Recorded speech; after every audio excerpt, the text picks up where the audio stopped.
Shalom ടിവിയുടെ എല്ലാ പ്രിയ പ്രേക്ഷകരെയും ആരാധനാ ഗീതികളുടെ പുതിയൊരു എപ്പിസോഡിലേക്ക് സ്വാഗതം ചെയ്യുന്നു.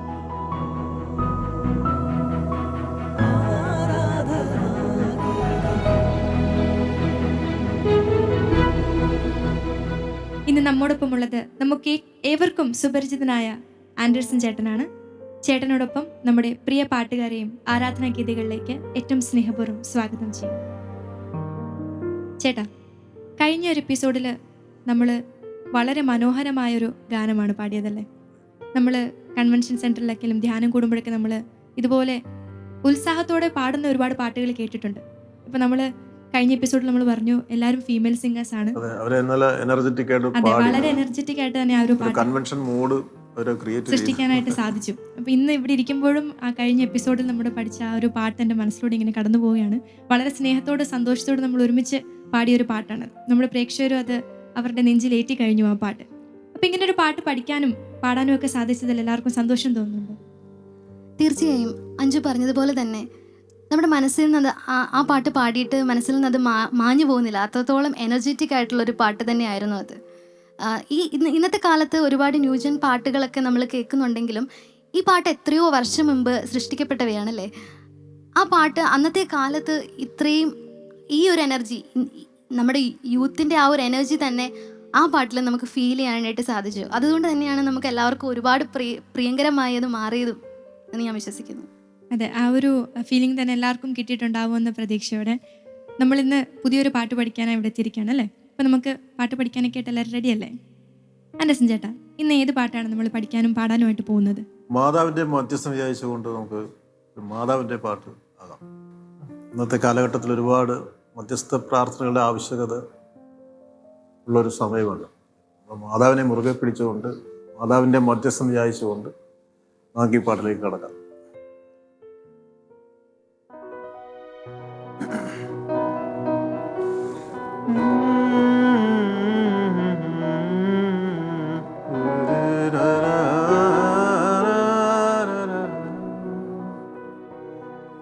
നിൻ തിരുസന്നിധി അണയുന്നു ഞങ്ങൾ, അഭയം അടിയങ്ങൾക്കേകണമേ. ക്ലേശം തിങ്ങും ജീവിത പാതയിൽ നന്മകൾ തേടി അലയുമ്പോ നീ മാത്രമല്ലയോ ആശ്രയം, സ്വർഗാരോപിത മാതാവേ. ഇതാണ് പല്ലവി. ഒന്ന് പാടിയാലോ? ഒന്നുകൂടി ഞാൻ ആ ഒരു ലൈൻ പാടാം. നിൻ തിരുസന്നിധി അണയുന്നു ഞങ്ങൾ, അഭയം അടിയങ്ങൾക്കേകണമേ. ചേർന്ന് പാടി നോക്കാം. നിൻ തിരുസന്നിധി അണയുന്നു ഞങ്ങൾ, അഭയം അടിയങ്ങൾക്കേകണമേ. നിൻ തിരുസന്നിധി അണയുന്നു ഞങ്ങൾ, അഭയം അടിയങ്ങൾക്കേകണമേ. ക്ലേശം തിങ്ങും ജീവിത പാതയിൽ പടി, ക്ലേശം തിങ്ങും ജീവിത പാതയിൽ നന്മകൾ തേടി അലയുമ്പോ, നന്മകൾ തേടി അലയുമ്പോൾ നീ മാത്രമല്ലയോ ആശ്രയം, നീ മാത്രമല്ലയോ ആശ്രയം, സ്വർഗാരോപിത മാതാവേ. സ്വർഗാരോപിത മാതാവേ. ചേർന്ന് ആദ്യം പോലെ. നിൻ തിരുസന്നിധി അണയുന്നു ഞങ്ങൾ, അഭയം അടിയങ്ങൾക്കേകണമേ. നിൻ തിരുസന്നിധി അണയുന്നു ഞങ്ങൾ, അഭയം അടിയങ്ങൾ കേൾക്കണമേ. ക്ലേശം തിങ്ങും ജീവിത പാതയിൽ നന്മകൾ തേടി അലയുമ്പോൾ ക്ലേശം തിങ്ങും ജീവിത പാതയിൽ നന്മകൾ തേടി അലയുമ്പോൾ നീ മാത്രമല്ലയോ ആശ്രയം, നീ മാത്രമല്ലയോ ആശ്രയം. സ്വർഗാരോപിത മാതാവേ, സ്വർഗാരോപിത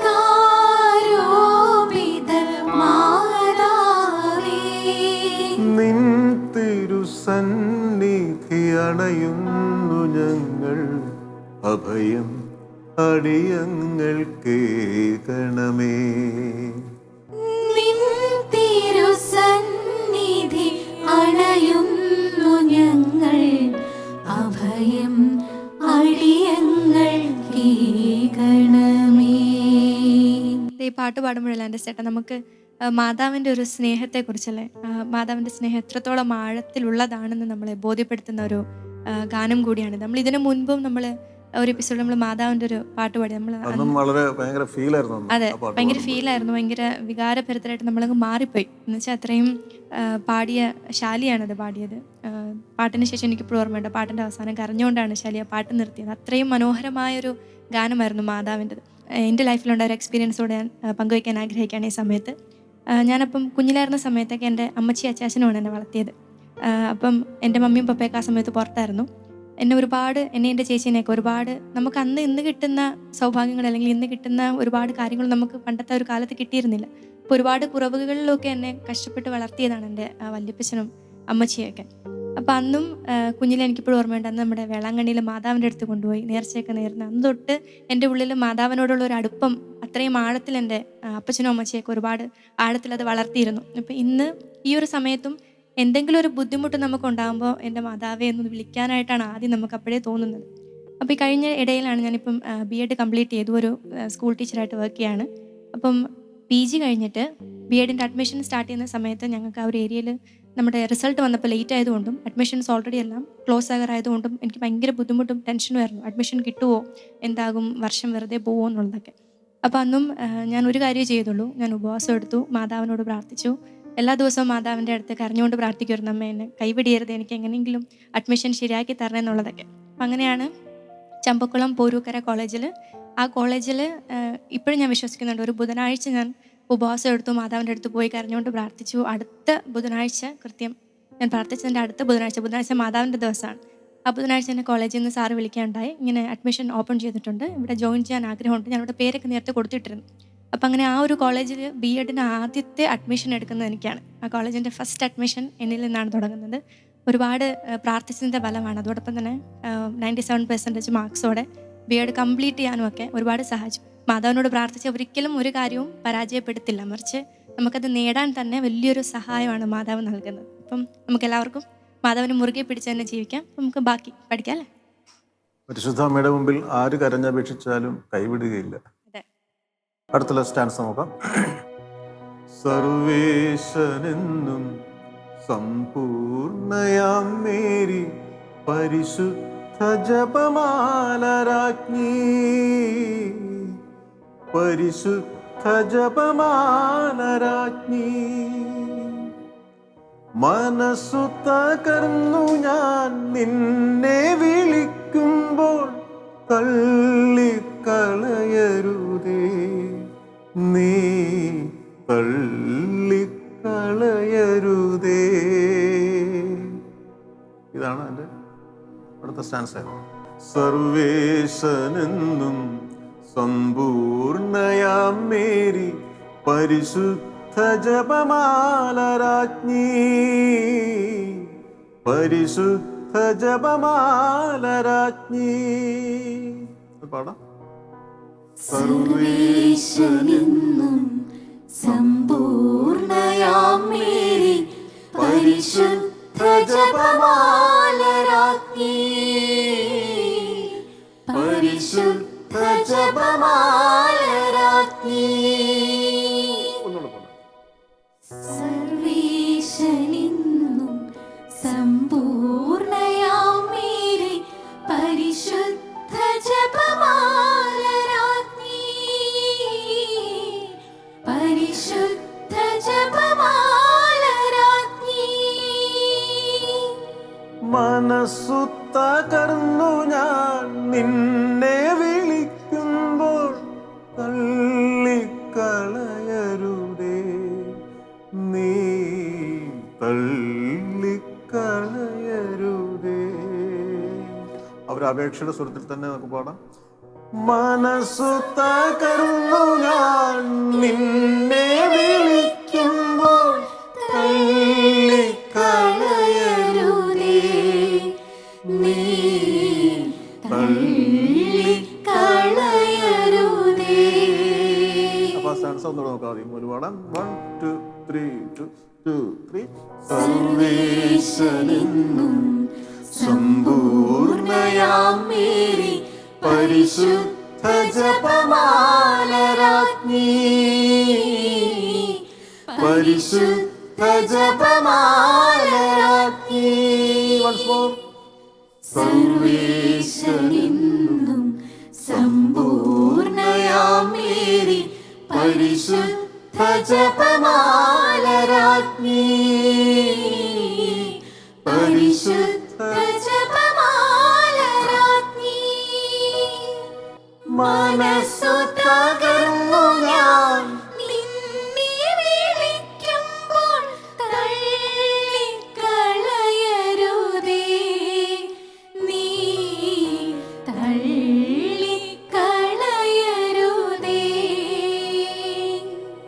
നിൻ തിരുസന്നിധി അണയുന്നു ഞങ്ങൾ, അഭയം അടിയങ്ങൾ കേൾക്കണമേ. ചേട്ടാ, എനിക്കൊരു ഇതിപ്പോൾ കേട്ടപ്പോഴത്തേക്കും ഒരു അനുഭവം എനിക്ക് പറയാൻ അങ്ങനെ തോന്നി. പറയണ്ടെന്ന് വിചാരിച്ചതാണ്, എന്നാലും ഒന്ന് പറയാം എന്ന് വിചാരിക്കുന്നു. പറഞ്ഞോളൂ. അത് ഈ പാട്ട് ആദ്യമേ തുടങ്ങിയപ്പോൾ തന്നെ കണ്ണീരൊക്കെ നിറഞ്ഞു കണ്ണിൽ. അപ്പോൾ ഇതിൻ്റെ വരികൾ വളരെ ഹൃദയസ്പർശിയായ വരികളാണ്. എല്ലാവരുടെയും ജീവിതത്തിൽ ഉണ്ടാകുന്ന സംഭവങ്ങളൊക്കെ ഓർക്കാൻ പറ്റും. തീർച്ചയായിട്ടും. അപ്പം ഓരോ വരികളും കേൾക്കുമ്പോഴും നമുക്കൊരു ഫീൽ ചെയ്താണ് അത് ഓരോ ലൈനും മുമ്പോട്ട് പോയിക്കൊണ്ടിരിക്കുന്നത്. അപ്പോൾ അതിൻ്റെ മനസ്സ് തകർന്ന് ഞാൻ നിന്നെ വിളിക്കുമ്പോൾ തള്ളിക്കളയരുതേ, നീ തള്ളിക്കളയരുതേ എന്നുള്ള ആ ലൈൻസ്, ആ പാട്ടിന്റെ ഹൈലൈറ്റ് എന്ന് പറയുന്നത് അതെ, ആ ലൈൻസ് കേട്ടപ്പോൾ അത് എൻ്റെ ജീവിതത്തിൽ നടന്ന ഓരോ കാര്യങ്ങൾ ഞാനിങ്ങനെ തള്ളിക്കളയില്ല എന്നുള്ള ആ ഒരു അനുഭവമാണ് എനിക്ക് പറയാനുള്ളത്. അപ്പോൾ ഞാൻ ഒത്തിരി സഹനങ്ങളിലൂടെ കടന്നുപോയ ഒരു വ്യക്തിയാണ്. നമ്മൾ ഇതിനു മുമ്പും നമുക്ക് ഇങ്ങനെയാണ് മാതാവിന്റെ മാതാവിന്റെ പാട്ടുകൾ കുറിച്ച് വരുമ്പോൾ ഇതുപോലത്തെ അനുഭവങ്ങള് നമ്മളെല്ലാവരും എത്ര ഇമോഷണൽ ആയി പോകും. പക്ഷെ അത് എനിക്ക് തോന്നുന്നു അത് മാതാവിന്റെ ആ ഒരു അനുഗ്രഹവും ആ നമുക്ക് ലഭിച്ച ഒരു പ്രസാദവും ഒക്കെ അത്ര ആഴത്തിലുള്ളത് കൊണ്ടാണ് നമുക്ക് അത്രയും മാതാവിനെ കുറിച്ച് പറയുമ്പോൾ തന്നെ ഭയങ്കര വികാരഭരിതരായിട്ട് നമ്മൾ പോകുന്നത്. അത് നടന്നു കിട്ടുമ്പോഴാണ് നമുക്ക് ആ ഒരു അതെ, നമ്മൾ ഒരുപാട് പ്രാർത്ഥിച്ചതിൻ്റെയൊക്കെ ഫലവും. കേൾക്കട്ടെ. ഒത്തിരി സഹനങ്ങളിലൂടെ ഞാൻ കടന്നു പോയിട്ടുണ്ട്. അപ്പോൾ ആ സഹനങ്ങളിൽ എനിക്ക് ധൈര്യം തന്നത് മാതാവിനോടുള്ള പ്രാർത്ഥനകളും പാട്ടുകളുമായിരുന്നു. അപ്പോൾ ചർച്ച് കോറിൽ സ്ഥിരം ഒരു സാന്നിധ്യമാണ് ഞാൻ. അത് ഞങ്ങളുടെ ചർച്ചിൽ മാത്രമല്ല, ഒരു 500ഓളം പള്ളികളിൽ ഞാൻ പാടിയിട്ടുണ്ട്. അപ്പോൾ അതൊരു വലിയ ഭാഗ്യമായിട്ട് തന്നെ ഞാൻ കരുതുന്നു. അപ്പം ഇത് എനിക്കറിയില്ലായിരുന്നു ഞാൻ ഇത്രയും പള്ളികളിൽ പാടിയിട്ടുണ്ടെന്ന്. 7ാം ക്ലാസ് മുതൽ ഞാൻ പാടാൻ തുടങ്ങിയതാണ്. അപ്പോൾ ഇത്രയും വർഷവും അത് കണ്ടിന്യൂ ചെയ്തുകൊണ്ടിരിക്കാനുള്ളൊരു ഭാഗ്യം ദൈവം എനിക്ക് തന്നിട്ടുണ്ട്. അപ്പോൾ ഇതിൽ ഏറ്റവും വലിയൊരു കാര്യം എന്ന് പറഞ്ഞാൽ, ഒരു സമയത്ത് എനിക്ക് ഇനി പാടാൻ സാധിക്കില്ല എന്നൊരു വിചാരിച്ചൊരു സമയം ഉണ്ടായിരുന്നു. ഒരു വളരെ സങ്കടകരമായൊരു അവസ്ഥയിലേക്കൊക്കെ പോയപ്പോഴത്തേക്കും ഇനി എനിക്ക് പാടാൻ സാധിക്കില്ല, ഇനി ഞാൻ എന്ത് ചെയ്യണം മാതാവേ, അങ്ങനെ ഞാൻ പ്രാർത്ഥിക്കുമായിരുന്നു. ആ ഒരു സമയത്ത് ഞാൻ പ്രാർത്ഥിക്കുമ്പോൾ ഏറ്റവും കൂടുതൽ, അതായത് ഒരു ദിവസം തന്നെ ഒത്തിരി കൊന്ത ഞാൻ ചെല്ലുമായിരുന്നു. ഞാനങ്ങനെ സ്ഥിരം ഒരു കൊന്ത ചെല്ലുന്ന ഒരാളല്ല. പക്ഷേ ആ സമയത്ത് വേറെ ആർക്കും എനിക്ക് ആ ധൈര്യം തരാൻ പറ്റില്ല എന്നെനിക്ക് മനസ്സിലായി. അപ്പം ഞാൻ ഒത്തിരി ഒത്തിരി കരഞ്ഞ് പ്രാർത്ഥിക്കുമായിരുന്നു. ആ കരഞ്ഞ് പ്രാർത്ഥിച്ചതിൻ്റെ ഫലമായി ഇനി ഞാൻ എന്ത് ചെയ്യണം എന്നിങ്ങനെ ആലോചിച്ച്, ഇനി എങ്ങനെ ഞാൻ പാടും എന്ന് ആലോചിച്ച് ഇരിക്കുന്ന സമയത്ത് വലിയൊരു അനുഗ്രഹം പോലെ ശാലോൺ ടി വിയിലാണ് എനിക്ക് ആദ്യമായി, ശാലോൺ ടി വിയിലേക്ക് എന്നെ കൈപിടിച്ച് കയറ്റി പോലെ ഒരു അനുഭവം എനിക്കുണ്ടായി. കണ്ണമാലി ഔസേപിതാവിൻ്റെ, വിശുദ്ധ ഔസേപിതാവിൻ്റെ വലിയ ഫേമസ് ആയിട്ടുള്ളൊരു ചർച്ച ഉണ്ടല്ലോ. അപ്പോൾ അവിടെ 10 ദിവസത്തെ മാർച്ച് 19 ഭാഗമായിട്ട് നവനാൾ നൊവേന ഉണ്ട്. അപ്പോൾ 10 ദിവസത്തെ നൊവേനയും കുർബാനയും അങ്ങനെ ഒരു ഇതുണ്ടായിരുന്നു. അപ്പം ശാലോൺ ടി വിയിൽ അത് ഷൂട്ട് ചെയ്യണം. അപ്പോൾ അതിന് വേണ്ടിയിട്ട് ഞങ്ങളെ അവിടെ വിളിച്ചായിരുന്നു. അപ്പോൾ കുറേ ആളുകളുണ്ട് പാടാൻ, പല പല ആളുകളുണ്ട്. അപ്പോൾ 10 ദിവസം ആയതുകൊണ്ട് പല പല ആളുകൾക്കാണ് അത് ഡിവൈഡ് ചെയ്ത് കൊടുത്തിരുന്നത്. അപ്പോൾ എന്നോടും പറഞ്ഞു, അപ്പം ഞാൻ ചെല്ലണം. എന്നെ വിളിച്ചു, പുറത്തുനിന്ന് എന്നെ വേറൊരു ചേട്ടനെ വിളിച്ചത്. ചേട്ടൻ്റെ പേര് റോയി എന്നാണ്. അപ്പോൾ ആ ചേട്ടൻ എന്നെ വിളിച്ചു, അനീഷ ഇങ്ങനെ ഒരു ഇതുണ്ട്, ഒരു പ്രോഗ്രാം ഉണ്ട്, അപ്പോൾ അനീഷ എന്തെങ്കിലും വരണം എന്ന് പറഞ്ഞിട്ട്. അപ്പോൾ ഞാൻ സന്തോഷത്തോടെ സ്വീകരിച്ചു. കാരണം ശാലോൺ ടി വിയിൽ പാടണമെന്നുള്ളത് വളരെ കാലമായിട്ടുള്ള ആഗ്രഹമായിരുന്നു. അപ്പോൾ ഞാനത് പോയി. അവിടെ ചെന്നപ്പോൾ ഉണ്ടായൊരു അത്ഭുതം എന്ന് പറഞ്ഞാൽ 2 ദിവസം പാടാനാണ് ഞാൻ പോയത്, 2 കുർബാനയ്ക്ക് പാടാനാണ് പോയത്. 10 നൊവേനയും കുർബാനയും ഞാൻ തന്നെയാണ് പാടിയത്. അത് വലിയൊരു ഭാഗ്യമായിട്ട് എനിക്ക് അന്ന് തോന്നി. കാരണം ഞാൻ ഇനി എങ്ങനെ പാടും എന്ന് ആലോചിച്ചിരുന്നൊരു വ്യക്തിയായിരുന്നു. പക്ഷേ ആ ഒരു വലിയൊരു അനുഗ്രഹം എനിക്ക് ശരിക്കും എന്നെ കൈപിടിച്ച് ഇതിലേക്ക് തന്നെ, പിന്നെ ഇതാണ് എൻ്റെ ജീവിതം എന്ന് പറഞ്ഞിട്ട് തുടക്കം, അതെ, കൈപിടിച്ച് എന്നെ കയറ്റിയൊരു അനുഭവം എനിക്കുണ്ടായിരുന്നു. മാതാവിന്റെ മാധ്യസ്ഥം വിചാരിച്ചുകൊണ്ട്. അതെ അതെ, ഒരിക്കലും പാടാൻ പറ്റില്ല എന്ന് അതെ ഒത്തിരി ഭയപ്പെട്ട ഒരു ജീവിത സാഹചര്യം കാരണങ്ങളുണ്ടാകാം. അതെ, ശാലോമിൽ തന്നെ ഇപ്പൊ 3-ാമത്തെ പ്രാവശ്യമാണല്ലേ കണ്ടോ. അപ്പൊ അത് മാതാവിന്റെ വലിയൊരു അനുഗ്രഹമായിട്ട് ഇതൊരു തുടക്കമായിട്ട് കാണുക, നീയും കണ്ടിന്യൂ ചെയ്യുക, ജീവിതാവസാനം വരെ പാടുക. എൻ്റെ വലിയൊരു ആഗ്രഹം എന്ന് പറഞ്ഞാൽ ജീവിതകാലം മുഴുവൻ പാടണം എന്ന് തന്നെ. അതെ, നല്ലൊരു കാര്യം തന്നെയാണ് അത്. പിന്നെ അണ്ടർസ്റ്റേറ്റ് ഇവിടെ നമുക്കിപ്പോൾ വന്നിരിക്കുന്ന നമ്മുടെ പാട്ടുകാരായിക്കോട്ടെ, ഇവര് ബൈ പ്രൊഫഷൻസ്, ഇവര് ഡോക്ടർമാരുണ്ട്, ലോയറുണ്ട്, നേഴ്സുണ്ട്, ടീച്ചേഴ്സുണ്ട്. പക്ഷേ നമ്മൾ ചിന്തിക്കേണ്ട ഒരു കാര്യം, നമുക്ക് ഇത്രയും ഒരു വലിയൊരു സാഹചര്യത്തിൽ അല്ലെങ്കിൽ ഈ ഒരു പദവിയിലേക്ക് മാതാവും ഈശോയും നമ്മൾ ഉയർത്തിയിട്ടും നമുക്ക് വീണ്ടും ഈശോയ്ക്ക് മാതാവിന് വേണ്ടി പാടണം, അവർക്ക് വേണ്ടി അല്ലെങ്കിൽ അവർ നൽകിയ അനുഗ്രഹത്തിനൊക്കെ നന്ദി പറയാനായിട്ട് ഇവിടെ ഇന്ന് ഈ ഒരു വേദിയിൽ വന്നിരിക്കുമ്പോഴത്തേക്ക് ആ ഒരു കാണിച്ച മനസ്സ് അത് മാതാവും ഈശോയും എപ്പോഴും കാണുന്നുണ്ട്. അപ്പം നമ്മൾ ചെയ്യുന്ന നല്ല നല്ല പ്രവൃത്തികൾ, തിരക്കേറിയ ജീവിത സാഹചര്യങ്ങളൊക്കെ മാറ്റിവെച്ചിട്ട് ഇന്ന് നമ്മളിവിടെ ആയിരിക്കുന്നത് തന്നെ നമ്മൾ മാതാവും ഈശോയൊക്കെ നമുക്ക് നൽകിയ ഒരു അനുഗ്രഹത്തിൻ്റെ ആ ഒരു സ്നേഹത്തിൻ്റെ ഒരു സൂചനയായിട്ട് തന്നെയാണ് അല്ലേ. അപ്പം നമുക്ക് ബാക്കി പാട്ട് പഠിച്ചാലോ.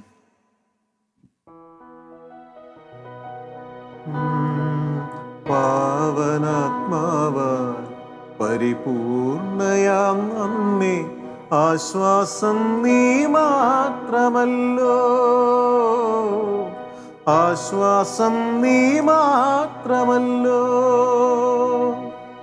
വേദന തിങ്ങി ഞാൻ നിന്നരികിൽ നിൽക്കുമ്പോൾ ഗദ്ഗദം കേൾക്കുകില്ലേ, നീ സാന്ത്വനം നൽകുകില്ലേ. പാടാം. പരിപൂർണയാമമ്മേ, ആശ്വാസം നീ മാത്രമല്ലോ, ആശ്വാസം നീ മാത്രമല്ലോ. വേദന തിങ്ങി ഞാൻ നിന്നരികിൽ നിൽക്കുമ്പോൾ ഗദ്ഗദം കേൾക്കുകില്ലേ, നീ സാന്ത്വനം നൽകുകില്ലേ. പടാം. വേദന തിങ്ങി ഞാൻ നിന്നരികിൽ നിൽക്കുമ്പോൾ ഗദ്ഗദം കേൾക്കുകില്ലേ, നീ സാന്ത്വനം നൽകുകില്ലേ. നിൻ തിരുസന്നിധി അണയുന്നു ഞങ്ങൾ, അഭയം അടിയങ്ങൾക്കേകണമേ. പാടും. നിൻ തിരുസന്നിധി അണയുന്നു ഞങ്ങൾ, അഭയം അടിയങ്ങൾക്കേകണമേ. ക്ലേശം തിങ്ങും ജീവിത പാതയിൽ മൻ തേടി അലയുമ്പോൾ നീ മാത്രമല്ലയോ ആശ്രയം സ്വർഗാരോപിത മാതാവേ. ഈ പാട്ട് എഴുതിയിരിക്കുന്നത് മേരിക്കുട്ടി എന്ന് പറയുന്ന ഒരു ടീച്ചറാണ്. ഇത് ആലപ്പുഴ IMS ധ്യാന കേന്ദ്രത്തിന് വേണ്ടിയിട്ടാണ് ഈ പാട്ട് തയ്യാറാക്കിയത്. ചേട്ടാ, എനിക്കൊരു കാര്യം അല്ലെങ്കിൽ ഒരു ഒബ്സർവേഷൻ ഷെയർ ചെയ്യാനുണ്ട്. ഈ പാട്ട് നമ്മളിപ്പോൾ പഠിച്ചപ്പോൾ ഞാൻ മനസ്സിലാക്കിയ ഒരു കാര്യം എന്തെന്ന് വെച്ചാൽ, ഇന്നത്തെ അതായത് ഒരു യുവജനങ്ങളുടെ ഒരു റീപ്രസെൻറ്റേറ്റീവ് എന്ന നിലയ്ക്ക് ഒത്തിരി യുവജനങ്ങൾ depression, under confidence, self doubt എന്നിങ്ങനെ ഒത്തിരി പ്രശ്നങ്ങളിൽ വീണു പോകുന്ന ഒത്തിരി യുവജനങ്ങളെയും അല്ലാത്തവരെയും എനിക്ക് പേഴ്സണലി അറിയാം. അവരൊക്കെ വളരെ ചെറിയ പ്രായം തൊട്ട് ആൻറ്റി ഡിപ്രസൻസ് എടുക്കുന്നവരാണ്. ഈ ഗാനത്തിൽ സ്പെഷ്യലി മെൻഷൻ ചെയ്തിട്ടുണ്ട്, മാതാവ് എന്ന് പറയുന്ന ഒരു വ്യക്തി നമ്മുടെ ഒരു സോഴ്സ് ഓഫ്, അല്ലെങ്കിൽ നമുക്കൊരു ആൻറ്റി ഡിപ്രസൻ്റ് ആയിട്ട് വർക്ക് ചെയ്യുന്ന ഒരു സോഴ്സാണ് നമ്മുടെ അമ്മ മാതാവ്. കാൽവരിയിലെ യാഗവേദിയിൽ പോലും ഈശോ നമ്മളെ നോക്കി പറയുന്നുണ്ട്, ഞാൻ നിങ്ങൾക്ക് ഈ അമ്മയെ ഞാൻ നിങ്ങൾക്ക് തരുന്നു എന്ന് ഈശോ നമ്മളോട് ഓരോരുത്തരോടും ഈശോ പറയുന്നുണ്ട്. എനിക്ക് തോന്നുന്നു യുവജനങ്ങൾ ഏറ്റവും കൂടുതൽ ജപമാലയിലോട്ടും മാതാവിൻ്റെ സന്നിധിയിലേക്കും അണയണം എന്നാണ്. ബിക്കോസ് അതിലും വലിയൊരു സോഴ്സ് ഓഫ് ആൻറ്റി ഡിപ്രസൻ്റ് ഉണ്ടെന്ന് എനിക്ക് തോന്നുന്നില്ല. ഇതിനെല്ലാം പറ്റി ഏറ്റവും വലിയ മെഡിസിനാണ് നമ്മളെ പരിശുദ്ധ അമ്മ. അവിടെ ആശ്രയിച്ചാൽ ഒന്നും ആരെയും കൈവിടുകയില്ല, അല്ലേ? ജപമാല മുറുകെ പിടിക്കുക, അതാണ് നമ്മുടെ ആയുധമായിട്ട് നമുക്ക് എടുക്കേണ്ടത് ഇതിനൊക്കെ, അല്ലേ? ഇന്ന് യുവജനങ്ങളും എല്ലാം വഴിതെറ്റിയ ജീവിതത്തിലും മറ്റ് പല മേഖലകളിലേക്കൊക്കെ നമ്മൾ നേരത്തെ സംസാരിച്ച കാര്യങ്ങൾ. അപ്പം അതിനെ നമ്മൾ മാധ്യസ്ഥം യാചിക്കേണ്ടതായിട്ടിരിക്കുന്നു. നമ്മൾ തന്നെ ചെയ്യണം, വേറെ ആരുമില്ല. നമ്മളിങ്ങനെ എനിക്ക് തോന്നുന്നു കുഞ്ഞായിട്ടിരിക്കുന്ന സമയത്തൊക്കെ നമ്മൾ യാത്ര ചെയ്യുമ്പോഴൊക്കെ നമ്മൾ കാണാറുണ്ടല്ലേ, ചിലർ ജപമാലയായിട്ടൊക്കെ പോകും. അപ്പം നമ്മളിങ്ങനെ, അതെ, നമ്മൾ ആ സമയത്ത് നമ്മൾ ചിന്തിക്കാറുണ്ട്, എന്തിനാണ് ഇവർ ഈ ജപമാലയും കയ്യിലേന്തി എപ്പോഴും ഇങ്ങനെ യാത്ര ചെയ്യുമ്പോഴും ഉറങ്ങുമ്പോഴും ഒക്കെ എന്താണ് കൂടെ കൊണ്ടു കിടക്കുന്നവർക്കും. പക്ഷെ നമ്മുടെ ജീവിതത്തിൽ ആ ഒരു അനുഭവം കിട്ടിക്കഴിയുമ്പോഴാണ്, അല്ലെങ്കിൽ മാതാവിൻ്റെ ഒരു സ്നേഹത്തിൻ്റെയും മാതാവിന് നമ്മുടെ ഒപ്പം ഉള്ളതിൻ്റെയൊക്കെ ആ ഒരു പ്രാധാന്യം മനസ്സിലാക്കി കഴിയുമ്പോൾ നമ്മൾ ഒരുപക്ഷെ അവരെ പോലെ തന്നെ അപ്പോഴേ നമുക്ക് ചിന്തിക്കാനായിട്ട് പറ്റത്തുള്ളൂ. അപ്പം ഇന്നിവിടെ ഇരിക്കുമ്പോഴും നമ്മുടെ ഈ പാട്ട് ഏറ്റുപാടുന്ന നമ്മുടെ ഗായകരും ഒക്കെ ഇത്രയും പറയണമെന്നുണ്ട്. നമ്മുടെ എല്ലാവരുടെയും ജീവിതത്തിൽ എല്ലാം അടങ്ങുന്നുണ്ട്. നമുക്കും അവർക്ക് വേണ്ടി ഗാനത്തിലൂടെ മാധ്യസ്ഥം യാചിക്കാം. അനീഷ ലീഡ് ചെയ്ത് മറ്റുള്ളവരെല്ലാം കൂടെ ചേർന്ന് പാടാമെന്ന് ഞാൻ വിചാരിക്കും. പാടുവോ? അനീഷ ചേച്ചി പറഞ്ഞു കഴിഞ്ഞപ്പോൾ മാതാവിന്റെ ജീവിതത്തിൽ ഉണ്ടാവുന്ന ഒരു സാന്നിധ്യമൊക്കെ അപ്പം അനീഷ പാടുക. അതെ, ഓക്കെ.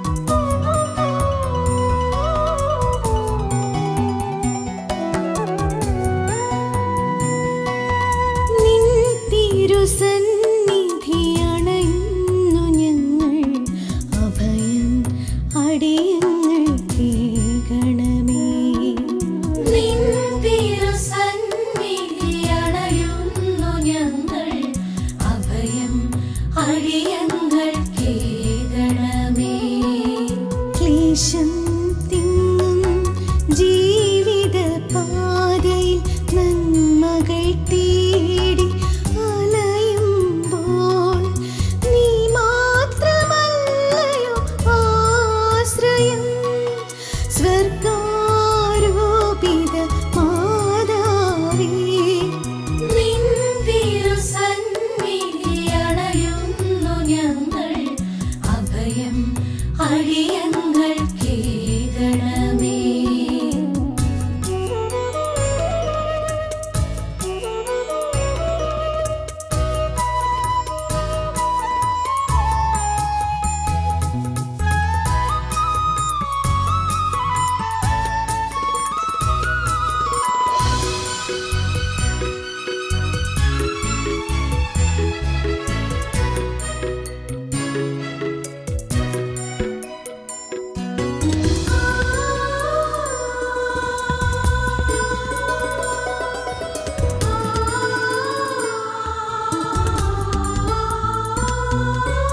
സർവേശനും സമ്പൂർണയാം മേരി പരിശുദ്ധ ജപമാലരാജ്ഞി,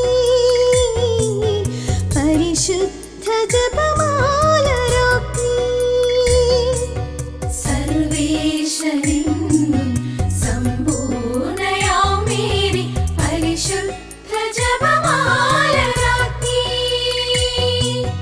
മനസ്സു തകർന്നു ഞാൻ നിന്നെ വിളിക്കുമ്പോൾ തള്ളിക്കളയരുതേ, നീ തള്ളിക്കളയരുതേ.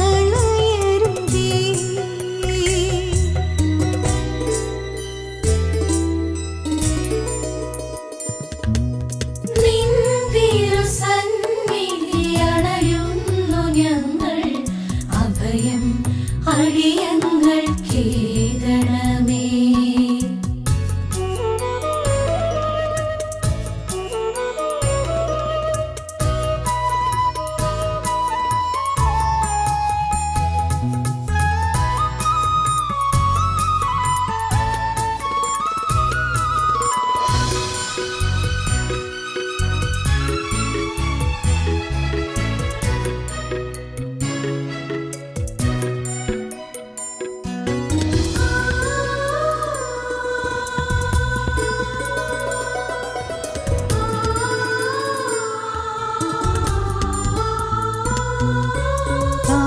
പാവനാത്മാവാൻ പരിപൂർണയാമമ്മി ആശ്വാസം നീ മാത്രമല്ലോ,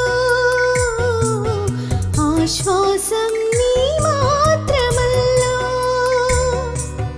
പാവനാത്മാവാൻ പരിപൂർണയാമമ്മി ആശ്വാസം നീ മാത്രമല്ലോ. വേദന തിങ്ങി ഞാൻ നിന്നരികിൽ നിൽക്കുമ്പോൾ വത്കരം കേൾക്കുകില്ലേ, നീ സാന്ത്വനം നൽകുകില്ലേ.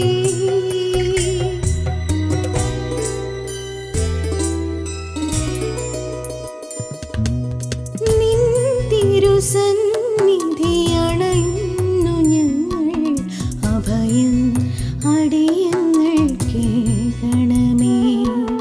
ക്ലേശം തിങ്ങും ജീവിത പാതയിൽ നന്മകൾ തേടി അലയുമ്പോൾ നീ മാത്രമല്ലയോ ആശ്രയം. സ്വർഗാരോപിത മാതാവേ, നിൻ തിരുസന്നിധി അണയുന്നു ഞങ്ങൾ, അഭയം അടിയങ്ങൾ കേകണമേ.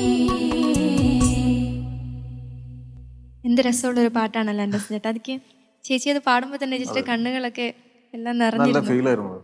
അതെ, നമ്മള് ജീവിതത്തിൽ എനിക്ക് തോന്നുന്നു ചേച്ചി നേരത്തെ പറഞ്ഞതുപോലെ ഒരിടത്ത് ഒരുപാട് അനുഭവങ്ങൾ ഉള്ളിലുള്ളതുകൊണ്ടായിരിക്കാം അത് ഇത്രയും ഒത്തിരി ഭയന്ന ഒരു തീക്ഷ്ണതയോടെ. സാഹചര്യത്തിൽ നിന്ന് മാതാവ് ഇവിടം വരെ എത്തിച്ചു. ആ ഒരു നന്ദിയും ഒക്കെ ഉൾക്കൊണ്ടുകൊണ്ട് ചേച്ചി അത് പാടി. ചേച്ചിയുടെ ഒപ്പം നമ്മുടെ എല്ലാ ഗായകരും എല്ലാവരും നല്ല എനർജിയോടെ പാടി. നല്ലതായിട്ട് പാടി. എന്ത് തോന്നുന്നു ചേച്ചി, നല്ലതായിട്ട് പാടാൻ സാധിച്ചോ? വളരെ സന്തോഷം തോന്നുന്നു. കാരണം ഞാൻ വിചാരിച്ചില്ല എന്നെ ഇതിന് പാടാൻ സെലക്ട് ചെയ്യുന്ന പോലും ഞാൻ വിചാരിച്ചില്ല. ഇപ്പോൾ ചേട്ടൻ എന്നോട് ഇത് പാടാൻ പറഞ്ഞപ്പോൾ ഒരു നിമിഷം ഒന്ന് പതറിയെങ്കിലും പാടാമെന്ന് വിചാരിച്ചു. അപ്പോൾ വളരെ സന്തോഷം. പിന്നെ എന്നെ സപ്പോർട്ട് ചെയ്യുന്ന എൻ്റെ ചർച്ച് കോറിലാണ് ഞാൻ ആദ്യമായിട്ട് പാടി തുടങ്ങിയത്.